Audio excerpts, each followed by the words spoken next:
Competitive positioning, the holy grail of pricing. Hi, I'm Mike Belzadi. I've been a licensed residential practitioner since 1976. And in those nearly 4 decades, I've picked up a few things along the way. In this video, I have high value information I'll be sharing with you on pricing a home. After all, arguably there is no more important service that an agent can offer a seller than both an accurate, well-grounded opinion of value and a strategy for getting there. First, credit where credit's due. Some of those important insights I'll be sharing with you today can be credited to my mentor on pricing, Robert Rothstein, a world-class broker, appraiser, and researcher who holds several patents on a market index algorithm that accurately forecasts residential values as a risk management tool with proven accuracy. Okay, so what tell you that? I was privileged to hang out with him in the early days of his research, which continues to inform my point of view on this subject. In just a minute, I'll share with you current research that validates the pricing strategy of our subject today, which is competitive positioning. So what is competitive positioning? It's a phrase I've coined and recommend as a more dynamic and accurate way of approaching the pricing of residential real estate, as it deals head-on with how buyers actually manage their decision-making process, how it works to establish market value. In the simplest terms, it's the winning strategy of listing a property from the beginning as the next best value in its market segment, all things considered. It's really incredibly simple. Buyers buy by comparison. My little joke is people buy by comparison. Cars, toasters, houses, spouses. Okay, but to really understand the strategic power of competitive positioning, we need to briefly explore the dynamics of how this process works. For starters, buying a home doesn't happen in a vacuum, nor does it happen on impulse. Statistically, it's actually a 6-month to 2-year process from the inception of the idea of making a move to closing on a purchase. Usually goes something like this. Buyers start looking at their choices. They then often adjust the parameters and priorities as they become educated, learning very quickly that there are always trade-offs. As they weigh their options, priorities shift. In the end, they recognize and buy what they perceive as the best property, the best value they can find given all the available choices, all things considered. And it's key to understand that this is as much a subjective as objective decision-making process. After all, when it comes to your personal residence, it's a matter of the heart as much as the head. Put another way, it's not just about the numbers. So positioning a property as the next best one, all things considered, means considering factors like style, aesthetic appeal, and many other variables beyond average price per square foot. Another key to understanding the dynamics involved in this process is that there's always competition for the best home. In fact, my working definition of residential real estate is that it's competition for the next best home in any given market segment and any given price point that drives the price and shapes the market time. Physically, that's it. The operative notion in competitive positioning is competition. Another thing I'm fond of saying is that in any given price range, in any given area, there's a ready, willing, and able group of buyers hovering, waiting for that next best home to come to the market. So who are these hoverers? In the competition for the next best property, what frequently happens is that potential buyers who are still in their discovery and education phase miss out on the next best home. But once they become truly ready, they often recognize that they've missed one or two. They then realize that this very real game of Monopoly, that like everything else in life, there is competition for the best, and so they metaphorically speaking become hoverers, staying on top of the new listings, ready to pounce when that next best property that meets their criteria comes to the market. Now, it should go without saying that part of what makes a home the next best one is that perceived value is there. In other words, relative to the other available choices, it seems fairly priced.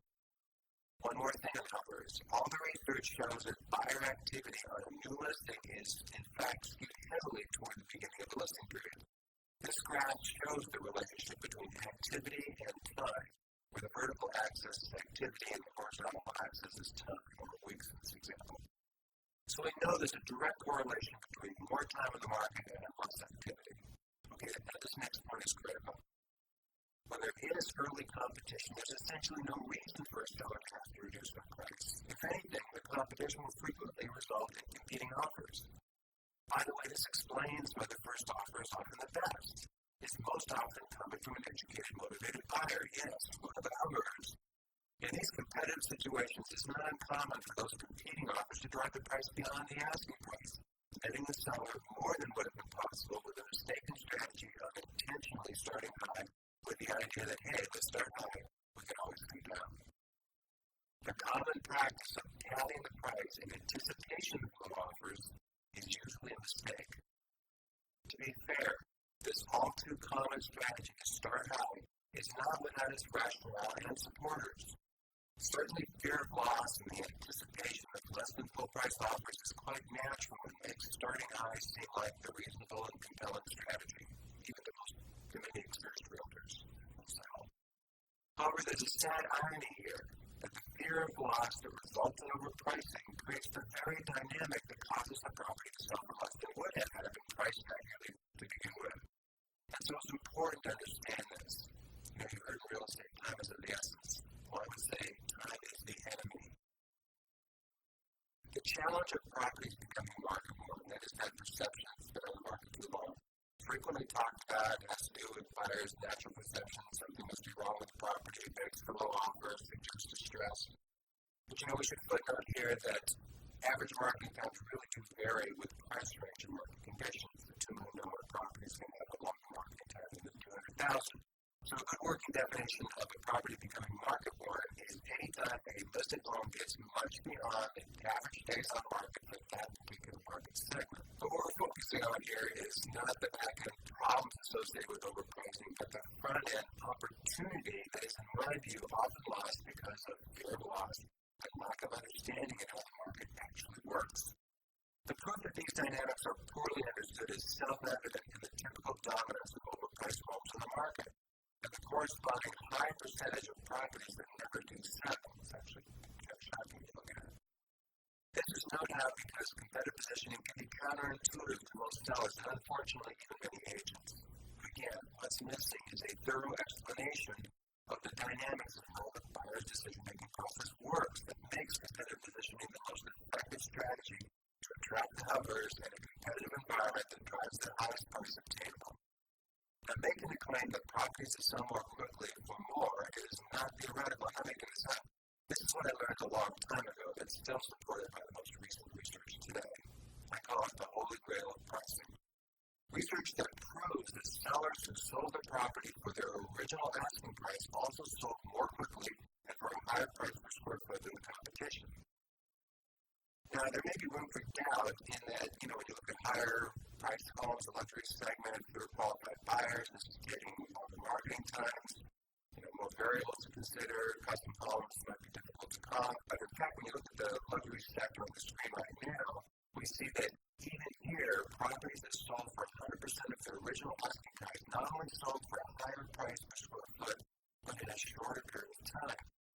Similarly, when sorted by market time, again, we see that the properties that sold in the shortest period of time came down off their original list price at least and still got the highest price per square foot. Amazing. And it's true for all price points. So the risk of redundancy, let me say it again. Capturing the hovers, the early activity through competitive positioning is the secret to getting both top dollar and the shortest market time. Summing up, in terms of importance, competitive positioning even trumps marketing, as no amount of marketing can compensate for the consequences of overpricing. It even trumps statistical analysis because stats can so easily be misguided, misinterpreted, and therefore be misleading to the extent that the numbers fail to parse the critical distinctions having to do with how the properties actually rank through the perception of buyers. And finally, because there's both objectivity and subjectivity involved, it really helps when the agent has first-hand knowledge of the competition, or comps, as we say. Meaning, if possible, that the CMA or comparative market analysis includes the field work of having physically previewed the active competition to complement and give more credence to that comprehensive statistical analysis of supporting sole data that we have in our CMAs.